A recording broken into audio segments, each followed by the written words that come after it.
आज से पहले जब भी हमें कोई इन्फॉर्मेशन चाहिए होती थी, तो हम गूगल पर सर्च करते थे। गूगल हमें कुछ ब्लू लिंक दिखाता था और उन वेबसाइट्स पर जाकर हम हमारे क्वेश्चन का आंसर सर्च करते थे।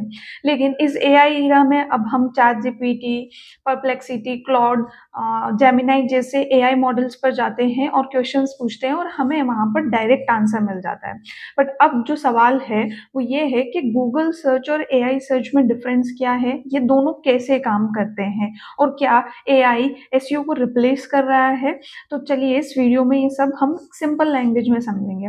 तो hello friends, welcome back to my YouTube channel. आज के इस वीडियो में हम समझने वाले हैं गूगल सर्च और एआई सर्च कैसे काम करते हैं, कैसे एक दूसरे से अलग है, और क्या एआई लिटरली एसईओ को रिप्लेस कर रहा है या नहीं।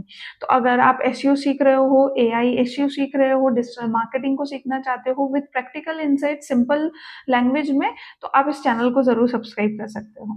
अब समझते हैं कि गूगल सर्च काम कैसे करता है। तो गूगल के अकॉर्डिंग जो सर्च मेनली 3 स्टेजेस में काम करता है। सबसे पहला क्रॉलिंग, फिर इंडेक्सिंग और फिर रैंकिंग। तो क्रॉलिंग क्या होता है? हर सेकंड गूगल पर एक नया पेज पब्लिश होता है, तो गूगल को कैसे पता लगता है कि ये पेज एग्जिस्ट करता है? तो इसके लिए गूगल बॉट्स का यूज़ करते हैं, उनको हम गूगल बॉट्स के नाम से जानते हैं। इनका काम होता है नए पेजेस को डिस्कवर करना, एग्जिस्टिंग पेज को रिविजिट करना, लिंक्स को फॉलो करना। तो सिंपल लैंग्वेज में अगर बोलें कि अगर आपने कोई एक नया ब्लॉग पब्लिश किया है आपकी वेबसाइट पर, तो गूगल को सबसे पहले उस पेज को डिस्कवर करना पड़ेगा, और इसी प्रोसेस को हम क्रॉलिंग कहते हैं। सेकेंड स्टेप है इंडेक्सिंग। तो जब पेज डिस्कवर हो जाता है, तो गूगल अब उस पेज को समझने की कोशिश करता है। गूगल एनालाइज करता है कि पेज किस बारे में है, कंटेंट किस टॉपिक पे लिखा गया है, हेडिंग्स क्या है, इमेजेस क्या बता रही हैं, पेज का कंटेंट जो है वो यूजफुल है या नहीं है। और ये सब देखने के बाद गूगल उसे अपने डाटाबेस में स्टोर कर लेता है। ये इसको इंडेक्स बोला जाता है और इस प्रोसेस को इंडेक्सिंग बोलते हैं। सिंपल लैंग्वेज में जो इंडेक्स है वो गूगल की एक डिजिटल लाइब्रेरी है। थर्ड स्टेप है रैंकिंग। अब मान लीजिए कोई यूजर ने एक क्वेरी सर्च की व्हाट इज एसईओ, तो गूगल अपने डाटा पेज में जो स्टोर्ड पेजेस हैं उनको कंपेयर करता है और देखता है कौन सा पेज ज्यादा रिलेवेंट है, कौन सा पेज यूजर की एग्जैक्ट क्वेरी का आंसर दे रहा है, कौन सा पेज ज्यादा ट्रस्टवर्दी है। और ये सब डिसाइड करने के बाद गूगल ऑर्डर वाइज उन पेजेस को अपने सर्च इंजन रिजल्ट पेजेस पर शो करता है। इसी प्रोसेस को हम रैंकिंग बोलते हैं। अब सिंपल लैंग्वेज में अगर एक एग्जांपल के थ्रू हम समझें, तो मान लीजिए कि 100 वेबसाइट्स हैं जिन्होंने व्हाट इज एसईओ पर आर्टिकल लिखा है, लेकिन गूगल हर एक वेबसाइट को तो फर्स्ट रैंक पर शो नहीं कर सकता। तो इसके लिए वो डिफरेंट सिग्नल्स को चेक करता है, जैसे कि कंटेंट क्वालिटी कैसी है, वेबसाइट की अथॉरिटी कैसी है, बैकलिंक्स है या नहीं है, यूजर एक्सपीरियंस कैसा है, रेलेवेंस है कि नहीं है कंटेंट का, या फिर टेक्निकल हेल्थ है या नहीं है। और ये सारी चीजें देखने के बाद गूगल डिसाइड करता है कि कौन सा पेज टॉप रैंक पर आएगा। अब समझते हैं एआई सर्च काम कैसे करता है। तो एआई मॉडल्स जैसे कि चैटजीपीटी, परप्लेक्सिटी, क्लॉड, जेमिनी, ये सब ट्रेडिशनल सर्च से काफी डिफरेंट तरीके से काम करते हैं। जब आप गूगल पर कुछ सर्च करते हो तो आपको गूगल लिंक्स में आंसर दिखाता है, लेकिन जब आप एआई से कुछ पूछते हो, for example what is SEO, तो एआई आपको एक डायरेक्ट आंसर जनरेट करके देता है।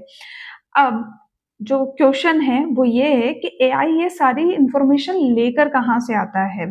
तो देखो, एआई का जो सोर्स ऑफ इंफॉर्मेशन है वो दो तरीके के हैं। सबसे पहला ट्रेनिंग डाटा।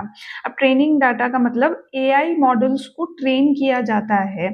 ये वो डाटा होता है जो जिससे एआई लर्न करता है, जैसे कि books, PDFs, website, research paper, या फिर यूट्यूब ट्रांसक्रिप्ट और पब्लिकली अवेलेबल जो भी कंटेंट है।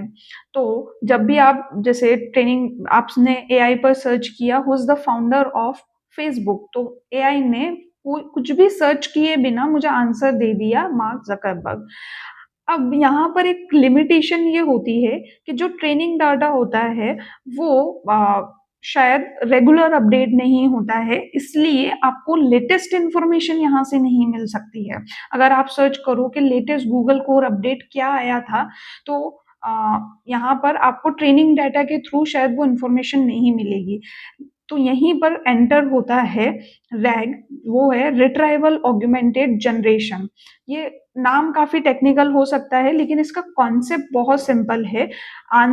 आंसर देने से पहले एआई को लेटेस्ट इंफॉर्मेशन रिट्राइव करना है। मतलब अगर आप एआई से पूछते हो कि लेटेस्ट गूगल कोर अपडेट क्या आया था, तो ऑब्वियसली ये वाला जो डाटा है वो ट्रेनिंग डाटा में नहीं होगा ये इंफॉर्मेशन।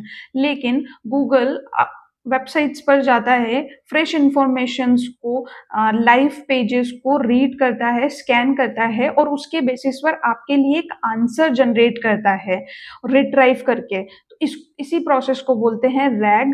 रैग मतलब रिट्राइवल ऑगमेंटेटेड जनरेशन, मतलब फ्रेश इंफॉर्मेशन को, लेटेस्ट इंफॉर्मेशन को स्कैन करो, रिट्राइव करो और फिर उस आंसर को जनरेट करो।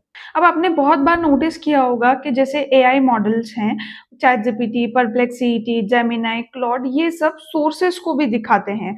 जो सोर्सेस को दिखाते हैं इसका मतलब ये है कि वो सारी इंफॉर्मेशन उन्होंने कहीं किसी वेबसाइट से लेटेस्ट इंफॉर्मेशन को स्कैन किया है, रिट्राइव किया है और आपके आंसर्स को जनरेट किया है। तो इसका मतलब ये है कि एआई मॉडल सिर्फ अपने मेमोरी से आंसर जनरेट नहीं करते हैं, वो रैग, रिट्राइवल ऑगमेंटेड जनरेशन का भी यूज करते हैं ताकि आपको फ्रेश इंफॉर्मेशन, लेटेस्ट इंफॉर्मेशन मिल पाए। अब सबसे इंपॉर्टेंट क्वेश्चन ये आता है, क्या एसईओ डेड हो चुका है?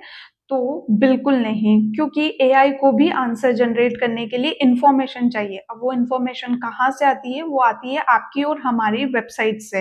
तो अगर हमारा कंटेंट ज़्यादा हेल्पफुल है, वेल स्ट्रक्चर्ड है, हमारी वेबसाइट ट्रस्टवर्दी है, हमने यूजर्स के लिए इंफॉर्मेशन लिखी है, तो आप गूगल पर भी रैंक कर सकते हो और एआई भी आपको एज ए सोर्स साइट करेगा। तो अब एसईओ में क्या बदला है? तो एसईओ में पहले हम गूगल पर रैंक करने का ट्राई करते थे, अब हम गूगल के साथ साथ एआई दोनों में विजिबिलिटी बढ़ाने का काम कर रहे हैं।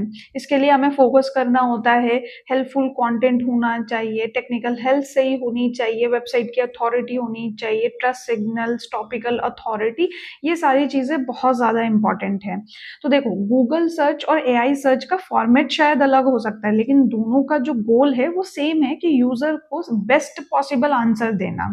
तो इसके लिए आपको आपकी वेबसाइट की अथॉरिटी, ट्रस्ट सिग्नल्स, ये सारी चीज़ें, क्वालिटी कंटेंट बहुत ज़्यादा इंपॉर्टेंट है। तो अगर आप एसईओ सीख रहे हो तो सिर्फ गूगल पर फोकस नहीं करना है, अब आपको गूगल के साथ साथ एआई के आंसर्स में साइट हो सके ऐसा कंटेंट लिखना है, हेल्पफुल कंटेंट होना चाहिए, आपकी साइट मेंटेन होनी चाहिए, स्ट्रक्चर्ड वे में होना चाहिए, टॉपिकल अथॉरिटी होनी चाहिए, यही सारी चीज़ें बहुत ज़्यादा इम्पॉर्टेंट हैं। तो अगर आपको ये वीडियो यूज़फुल लगा हो तो आप इस वीडियो को लाइक करें, चैनल को ज़रूर सब्सक्राइब करें, क्योंकि इस सीरीज़ में आगे और भी वीडियोज़ आने वाले हैं जिसमें हम ऐसी ही प्रैक्टिकल टॉपिक्स पर बात करेंगे।